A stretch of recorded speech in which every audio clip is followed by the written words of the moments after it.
સુરતમાં આપ પાર્ટીના કોર્પોરેટર સામે એસીબી દ્વારા કાર્યવાહી કરવામાં આવી છે। કોર્પોરેટર વિપુલ સુહાગિયા સામે એસીબીમાં ફરિયાદ હતી। પૂણા વિસ્તારમાં પાર્કિંગ બાબતે પૈસાની માંગણી કરવામાં આવી હતી। આ ફરિયાદના આધારે કોર્પોરેટર વિપુલ સુહાગિયાની ધરપકડ કરવામાં આવી છે।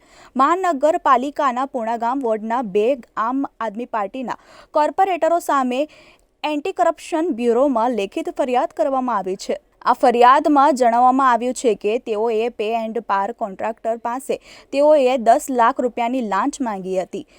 કોર્પોરેટર જીતેન્દ્ર કાછડિયા અને વિપુલ સુહાગિયા સામે લેખિત ફરિયાદ કરવામાં આવી છે।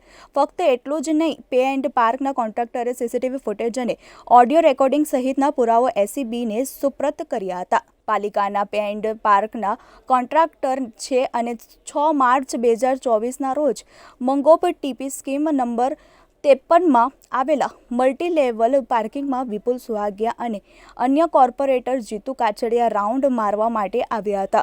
બંને કોર્પોરેટરોએ પાર્કિંગના જ મકાનમાં પાલિકા શાકભાજી માર્કેટના ઓટલા બનાવ્યા હોય અને ત્યાંના લોકો દ્વારા રસોડાનો સામાન મૂકવામાં આવ્યો હોય તેની ફોટો ખેંચી લીધો હતો। તેઓએ ગેરકાયદેસર દબાણની તકરાર ઊભી કરી હતી। ત્યારબાદ તેઓ 11 લાખ રૂપિયામાં મામલો પતાવવાની કરવાની વાત કરતા હતા। કોન્ટ્રાક્ટર દ્વારા લાંચ આપવાની ના પાડવામાં આવી હતી, જેથી તેઓએ પાલિકાના અધિકારીઓને બોલાવ્યા હતા। અધિકારીની મધ્યસ્થતામાં બાદ 10 લાખ નક્કી કરાયા હતા અને કોન્ટ્રાક્ટર પાસે અધિકારીએ માફીપત્ર પણ લખાવ્યા હતા। પેમેન્ટ 5 દિવસની અંદર કરવા માટે કહેવામાં આવ્યું હતું। જોકે આ અરજી થયા બાદ એન્ટી કરપ્શન બ્યુરોએ ફરિયાદ નોંધીને ધરપકડ હાથ ધરી છે। નગરપાલિકા દ્વારા લોકોની સુવિધા માટે મગોબ ગામની સીમના ટીપી સ્કીમ નંબર 88માં multi level pay and parking બનાવવામાં આવેલ હતું। આ પે એન્ડ પાર્કિંગની બાજુમાં એ જ બિલ્ડિંગમાં સબ્જી માર્કેટ માટેની એક જગ્યાની પણ ફાળવણી કરવામાં આવેલ હતી। પૂણા વોર્ડના 2 કોર્પોરેટર જીતુભાઈ પાંચાભાઈ કાછડિયા અને વિપુલભાઈ વસરામભાઈ સુહાગિયા આ બંને આ પે એન્ડ પાર્કના સ્થળની મુલાકાત લીધેલી અને એ મુલાકાત દરમિયાન તેઓએ આ જે પે એન્ડ પાર્કનો જે કોન્ટ્રાક્ટ આપવામાં આવેલો તેના કોન્ટ્રાક્ટરને બોલાવી અને તેઓએ વેજીટેબલ માર્કેટની જગ્યામાં દબાણ કરેલું છે, જેથી તેઓને ધમકી આપેલી કે જો તેઓ આ વિશે પોતાને અમુક રકમ નહીં આપે તો તેઓ તેમની વિરુદ્ધ રજૂઆત કરી અને કોર્પોરેશનથી આ વેજીટેબલ માર્કેટમાં દબાણ કર્યું છે તેમ જણાવી અને તેઓનો કોન્ટ્રાક્ટ રદ કરાવશે તે પ્રમાણે જણાવેલું અને શરૂઆતમાં રૂપિયા 11 લાખની માંગણી કરેલી। ત્યારબાદ ઠેકેદાર, કોન્ટ્રાક્ટર અને કોર્પોરેટર વચ્ચે મિટિંગ થયેલી, જેમાં આ બંને કોર્પોરેટરોએ રૂપિયા 10 લાખ લેવાનું રકઝકના અંતે નક્કી કરેલું।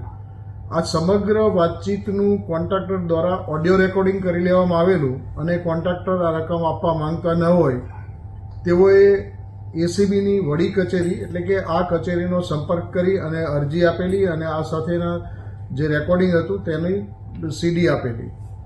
જે સીડીનું સુરત એકમ દ્વારા એફએસએલ ખાતે પરીક્ષણ કરાવતા નો ટેમ્પરિંગ સર્ટિફિકેટ આપવામાં આવેલું, જેના આધારે ત્યારબાદ આ બંને કોર્પોરેટર અને જે કોન્ટ્રાક્ટર હતા એમનો વોઇસ સ્પેક્ટ્રોગ્રાફી ટેસ્ટ કરાવવામાં આવેલા, જેમાં આ વોઇસ સ્પેક્ટ્રોગ્રાફી ટેસ્ટ જે હતા એ તેઓના જ હોવાનું વાતને સમર્થન એફએસએલ દ્વારા પ્રાપ્ત થયેલું। આમ જે વૈજ્ઞાનિક ઢબે તપાસ કરવામાં આવી તેમાં પુરાવાઓ પ્રાપ્ત થતાં આ બંને કોર્પોરેટર વિરુદ્ધ રૂપિયા 10 લાખની માંગણીનો ગુનો સુરત શહેર એસીબી પોલીસ સ્ટેશનના પોલીસ ઇન્સ્પેક્ટર કલ્પેશ ધડુકે ગઈકાલ રોજ નોંધાવેલ છે અને આ ફરિયાદ આધારે બંને કોર્પોરેટરની શોધખોળ કરતા વિપુલ વસરામભાઈ સુહાગિયા કોર્પોરેટર છે તેઓની ધરપકડ કરવામાં આવેલી છે। ફરાર છે કોણ છે સર? આ જે ફરાર છે એ કોર્પોરેટર જીતુભાઈ ઉર્ફે જીતેન્દ્ર પાંસાભાઈ કાછડિયા છે અને આ બંને કોર્પોરેટરો પૂણા વોર્ડના આપ પાર્ટીમાંથી ચૂંટાયેલા કોર્પોરેટર છે। ચાલો, હવે કઈ દિશામાં તપાસ થશે? આ તપાસમાં હવે જે કોઈ અન્ય કોઈ સંડોવાયેલા હશે તો તેઓની પણ ધરપકડ કરવામાં આવશે અને આ જે નાણાં માંગ્યા છે એ સિવાય તેઓએ અન્ય કોઈ પાસેથી આ પ્રકારે નાણાં પડાવેલા છે કેમ તે અંગે ઊંડી તપાસ કરવામાં આવશે। આ બંને છે એ પદાધિકારીઓ છે, જેથી તેઓની અપ્રમાણસર મિલકતની તપાસ માટે તો હાલ કોઈ નિર્ણય લેવાયો નથી, પરંતુ તેઓએ અન્ય કોઈ પાસેથી આ રીતે નાણાં લીધેલા હશે તો તે અંગેની તપાસ ચોક્કસ કરવામાં આવશે. કયા પક્ષના બંને કોર્પોરેટર છે ને કેટલા ટર્મથી ચાલુ છે? આ બંને કોર્પોરેટરો આપ પાર્ટીના છે અને બંને કોર્પોરેટર પ્રથમવાર ચૂંટાયેલા છે.